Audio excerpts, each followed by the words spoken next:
ఇది ఎప్పుడు రోజు ఇంతే అంటే రోజు ఇంతే ఉంటుందా? పీక్ టైమ్స్ ఎప్పుడు దీనికి? పీక్ టైం ఎప్పుడు చెప్పండి. మీరు అలా కాదు, మీరు యాజ్ ఐ సెడ్ అది part of the task team. ఇది ఎందుకు నేను రెగ్యులర్ కాదు. ఇప్పుడు మీరు కూర్చోబెట్టి పుణ్య స్నానాలు అని చెప్పి పుష్కరాలకు అందరూ వస్తారు సార్.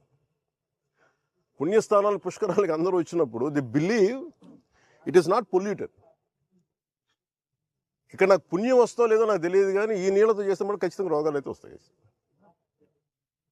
మీరు ఒకవైపు ఎస్టీపీ ప్లాంట్ పెట్టకుండా పక్కన పుష్కర్ ఘాట్ ఇవి అందంగా పెట్టి పుష్కర్ ఘాట్లో ఉన్న చెత్త అంతా మురుగంతా తీసుకొచ్చి మీరు వదిలేస్తున్నారు ఇక్కడ.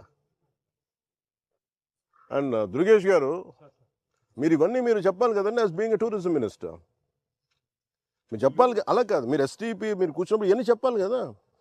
పుష్కర్ ఘాట్ అంటే కూర్చోబెట్టి అందంగా 4-5 అలంకారాలు తీర్చిదిద్దడం కాదు కదండి. రేపు పొద్దున మిమ్మల్ని కదా అడుగుతారు tourism. Then as a party don't think will be held accountable. Effluent treatment కూడా కరెక్ట్గా లేదు సార్ వీళ్ళది. ఆఫ్టర్ దట్ ఆల్సో ఈ రకంగా ఉందంటే ఇది చాలా, మేము పేపర్ మిల్లర్తో రోజు గొడవ అండి, యుద్ధం వాళ్ళతోటి. వాళ్ళు వర్కర్స్ని సరిగ్గా చూడరు, పొల్యూషన్ పూర్తిగా మెయింటైన్ చేస్తారు. నేను అంటుంది ఏంటంటే, మీరు కూర్చోబెట్టి ఇప్పుడు సడన్గా వాళ్ళు ఏమంటారు, మేము పుష్కరాల టైంలో మేము ఆఫ్ చేస్తూ ఉంటాం మెయింటెనెన్స్కి. That means there is something